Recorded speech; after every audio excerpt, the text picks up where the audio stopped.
Are you going to bring up LaVar Ball? This is Dom Details Daily, a way off sport commentary with no balls. Today I'm going to get into why LaVar Ball doesn't need Kobe, he doesn't need Shaq, and he probably doesn't even need basketball because you know what? LaVar Ball can't lose. So I'm checking out this article about the Ball brothers and LaVar Ball from Ramona Shelburne, why we're obsessed with them, detailing their personalities a little bit. I'm going to leave the link down to that below so you guys make sure you go and check it out. Looking at it, I kind of see the Ball brothers more in a negative spotlight nowadays than anything, more so LaVar than anybody. But I kind of like the guy. I think he's kind of like a mad genius, you know? Like Kanye said, how many geniuses do you know that were normal? Or something like that. Name one genius that ain't crazy. Follow. Are you recording? Whatever. Right now, I'm going to detail 3 reasons why LaVar Ball and the Ball brothers won't lose. He's also a man who needs to be told, sir, it is time for you to shut the hell up. LaVar has created this direct narrative, this headline that's really surrounding his personality. Now, if you really pay attention to the stories, they're mediocre of interest at best, but he's always involved in something that makes you wonder for a split second if he was bold enough to do what he did or bold enough to say what he said, which he always is. Let's just go ahead and break down a little bit of his track record. This man got you to watch, tweet, talk about, radio it, whatever, stories about how his 18-year-old son, fresh out of high school, playing in his first season at UCLA, was better than 2-time MVP Steph Curry. And then he went on to insult world athlete phenomenon, best in the universe, LeBron James, insulting his parenting skills, saying that his sons weren't going to be great because his father doesn't put much time into them. So he got away with 2 of those stories and got those guys to respond, and you guys gave that 15 minutes of attention. He said that in his prime, he would have wiped the floor with Michael Jordan.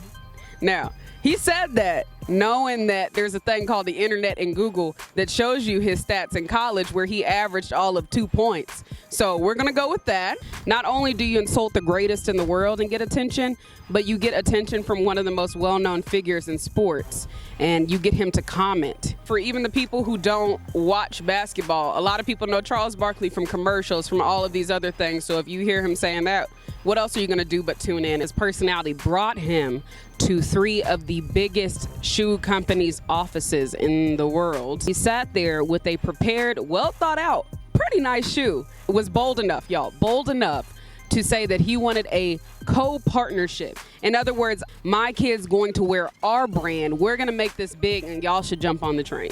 They alluded to the fact that maybe somebody in the company released the story. I honestly believe that that was all in LaVar's plan, that he knew that this was going to be too outlandish and nobody was going to do it.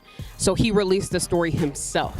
We made fun of him. We told him, like, what are you thinking? You don't know the basics of business. And in the end, this man made out with $51 million in free advertising on social media platforms. Maybe it bothers us more than it bothers Lonzo. So this one ideology that we've come to believe with LaVar is that he's stealing the spotlight from his kids, that if he's always in the media, then his kids aren't getting any of the attention, which was true for a certain point in time because for the longest, I couldn't remember Lonzo's name. All I remember was LaVar Ball.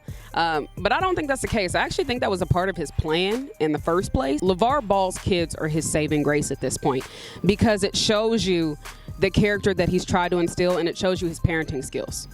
If anything, the only thing you hear about Lonzo, LaMelo, the rest of the boys' names are that they're good kids, that they're selfless, that they're respectful, that they're focused, that they take care of business and they stay out of trouble. With people commenting your personality and character like that, it's hard to say that, the parent failed.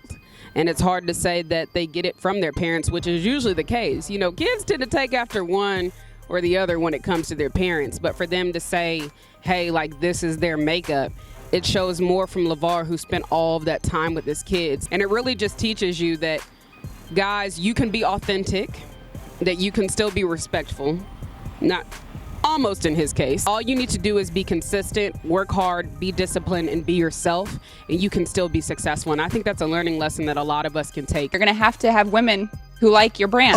Yeah, if you have a women's company. So last reason number 3. we keep trying to debunk this guy. We're checking his mannerisms, his credentials, his sales. The commonality between all of that is we don't necessarily see this guy fail. I think one of the scariest things for any person is to fully understand or to fully be sure enough of themselves to know that all they need to do is keep moving.